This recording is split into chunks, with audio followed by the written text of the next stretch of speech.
Guys, what's going on and welcome to the channel. Today what we're going to be doing is installing the coilovers, the front half, on the Mercedes-Benz. I'm going to show you guys step by step what you need to do and how you need to do it. This is also going to help you in deciding whether or not you want to install coilovers or maybe you just want to replace your factory suspension. It's up to you. So let's go ahead, jump on in, and I'll show you everything you need to know. The very first thing we're going to have to do is remove the front strut off the vehicle. As you guys can see, you already need special tools to take it off. Mercedes, unlike other manufacturers, has their own choice of tools, and they prefer to use external Torx bits.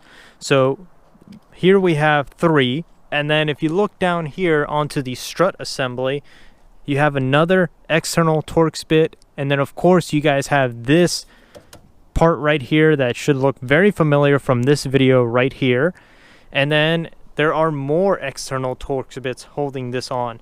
So the bottom line is, if you don't have the right tools, you can't get this job done. Don't even think about using hex tools. Don't even think about using a pair of pliers. Get the right tools to do the job. The very first thing that I'm going to do is remove the sway bar linkage. If you guys haven't seen how to install this or remove it, I'm going to leave the video right here for you to click on.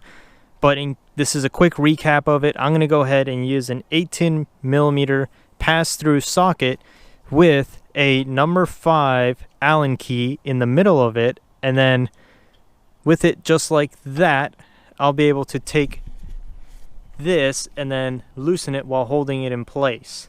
Don't forget, there is also one on the bottom. So this one's a little bit trickier. That's why you need this angled head to get in there.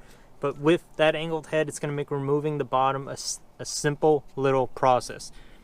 If you still feel like there's a lot of torsion on this, you guys can take a jack and lift this up a little bit just to get that to come out. But in my case, I'm going to leave it alone because as soon as I take the bottom out, the whole thing's just going to fall right out. Alright guys, to get this bolt off of here, you're going to need an external Torx bit to hold down this side over here. I'm going to go ahead and use a 14mm external Torx bit just to hold it. I'm going to remove this bolt on this side using my impact gun. I have a 21mm socket on here, so I'm going to hold it with that one and then hit it with the impact gun. The whole thing should come off cake.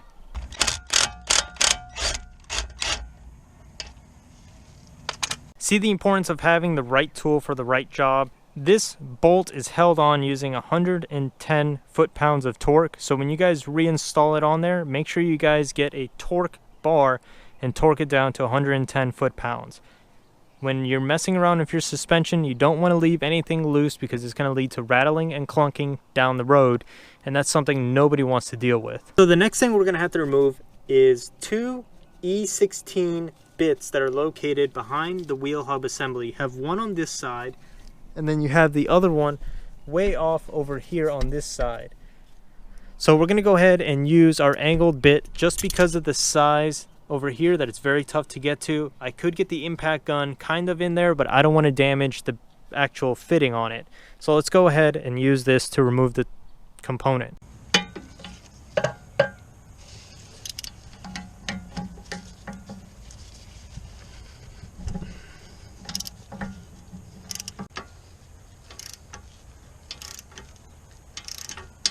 Now we're going to go ahead and remove this zip tie right here that's holding all of these components onto the strut tower. You can cut that using one of these right here. That's just going to go right in, and then it's going to cut that zip tie. Just make sure you guys buy a big thick zip tie to reinstall it all on here with.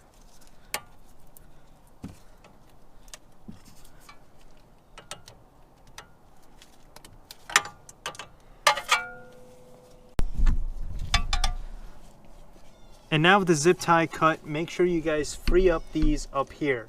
And now to remove the bracket from the strut tower, you're going to get a flat head, insert it right about this area, and then you guys are going to be prying it in that direction. Just make sure you stay away from the lines. You don't want to damage the lines in any way, shape, or form.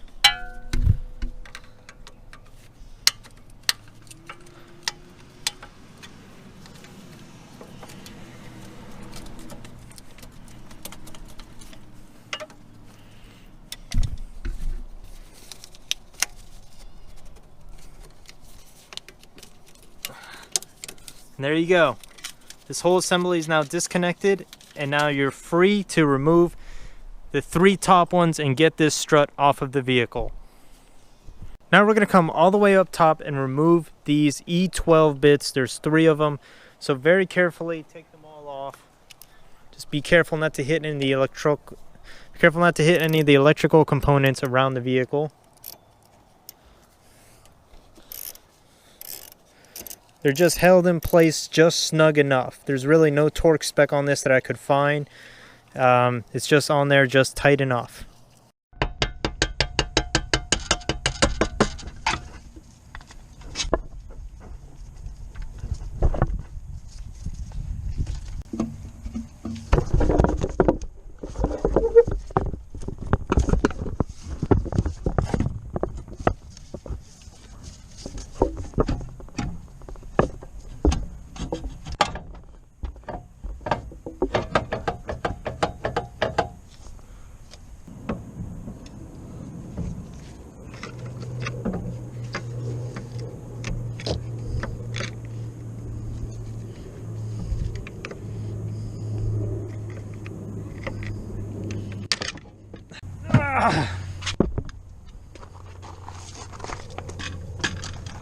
So there you have it, guys. This is the factory strut assembly on the Mercedes-Benz W204.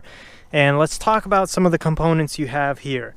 This right here is your spring. As you guys can see here, this spring is much larger than the coilover spring, but this one is a lot stiffer. This one, as you guys can see here, I can squeeze it with my hands. That's not happening here with that one. Also, you'll notice some components up here on the top. This is called a shim, and then underneath that you have a bearing. That is actually a rotating bearing, and it's strongly recommended that if you're replacing this, that you guys replace your bearing that comes up top. The shim is okay, you guys can reuse that. So if you wanted to, at this part, what you're going to need to complete that, you're going to have to remove the top plate, the bearing, and the shim, and move them all over to there. Or what you guys can do is just purchase the components independently and then install them like I did over here. I'm going to go ahead and show you guys what they look like. So right here you first have the shock mounting with the bearing. This is the top component of the strut assembly. That's this part right here, and that's that plate. As you guys can see here, this is a brand new plate that's on there. And I, of course, will leave all this information in the description section below. The next part is the bearing. That is a really important part you want to replace whenever you guys change out your struts. This is the bearing right here. These two are typically sold in pairs, and it is a rotating bearing. It does rotate on its own, as you guys can see there, and it does have grease in it. So it's really important that you guys replace the bearings if you're going to be doing it. Lastly, you have the shim. This is the shim right here. You need this so there is no metal on metal sound when you're driving with your new coilovers. So those are the 3 components you need. If you guys purchase them independently, you don't need to stop right now and go to a shop and compress this and then transfer everything over. You guys can actually keep this, set it aside, and maybe later on down the road you guys decide, you know what, I don't like coilovers, I'm going to switch back over to the factory. You guys have all the factory components right here. Don't even worry about that dust cap up top. You won't be needing it because these coilovers have adjustive dampening on them. So now I'm going to show you guys how to assemble the coilover, because this is how you guys get it when you guys order your coilovers. They're going to come like this, and you want them to look like that. Here you have a shim, and then here you have the shock bearing. See, there's the shim. All of these parts will be in the description section below, so there's no need to send me any messages. You guys have the links right there.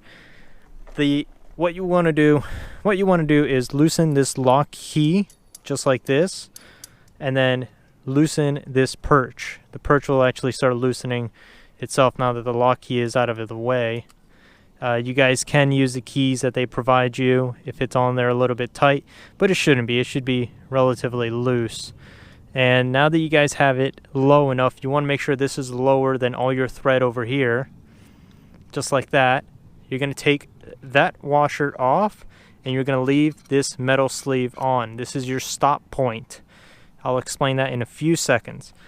The next thing that you're going to want to do is assemble your shim and your bearing. Your bearing is actually a moving component. This is a moving component, and it's strongly recommended that you replace this anytime you replace your struts. So we're going to take it, we went ahead and we put some grease around it. This is going to allow the shim to go on easier than if you don't. Now that you have this all assembled, what you're going to do is you're going to take it and you're going to put it up top just like that. Nothing too complicated. At first it's going to look a little bit crooked. Don't worry, it will look like that when you're done. The next thing you're going to do is you're going to take your shock tower, the top part, and you're going to put it on. And as you guys can see here, it's going to go in. And if you wanted to, you could actually assemble this down here, make life a little bit easier. Just like that, and then put it up top. And what you want to do is you want to make sure that this is on as low as it can go, because that metal stop point, this metal stop point right here, that right there is where this lock nut needs to get to. It needs to get all the way down to that point. So if you need to loosen this up some more, just go ahead and do it. So as you guys can see here, the shock tower is on the coilover. It's on there nice and level. This is exactly what you want. We had to lower this just a little bit, not a big deal. Before you guys go ahead and put the washer and then put the nylon lock nut on up top, always make sure that the plastic rings, which are these right here, are in position. There's going to be 2 of them. Make sure that they're there, that way you don't have the metal spring touching the metal perch, because if that happens, you're going to get a lot of rattling noises. You don't want that to happen, so make sure plastic on metal, that there's always a buffer. So now we're going to go ahead, put this on. You guys can see, heard that nice clunk. Put that on over it. Then you're going to take this, and then this is where it comes in really handful to have a impact gun. This is a relatively inexpensive impact gun. I believe I only paid $89 for this on Father's Day, and Father's Day is coming up again, guys. So if you guys want to purchase tools, that is the best time to do it at Home Depot or Lowe's, or I don't know if Amazon has Father's Day deals, but if they do, you guys can pick up a set of tools like this. But if you don't have this, you're gonna have to stick an Allen key in there to hold it, and then you guys are gonna have to get a socket and then twist it all the way down, and that's a real pain in the butt. So we're gonna go ahead and use this. We're gonna put it in just like that, and then press it in. And then at the same time, we're gonna hold the coil over, and then it's gonna keep everything in position. The torque spec for that is 40 foot-pounds for that on there, or in my situation, it's till it stops. The impact gun will stop it right there. If I keep going, it'll just keep on driving it in and start stripping it. So that's my stop point right there. You have a nice solid plate on there, and then you'll be able to set your preload as you install this back on the vehicle. So let's go ahead, get this one in position, and then bring this all together. Don't forget, if your manufacturer included a new sway bar link for you, make sure you guys upgrade the sway bar link to the correct one.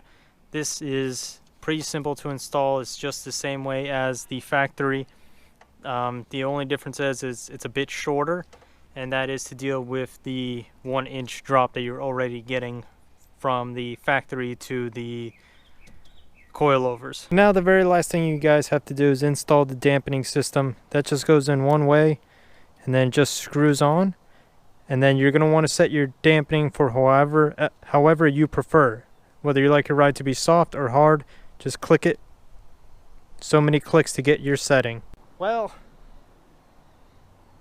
looks like I need to get a lot lower than that, but that is the process of installing coilovers on a Mercedes-Benz. It's that simple, it's that easy, not really too complicated as long as you guys have the right tools.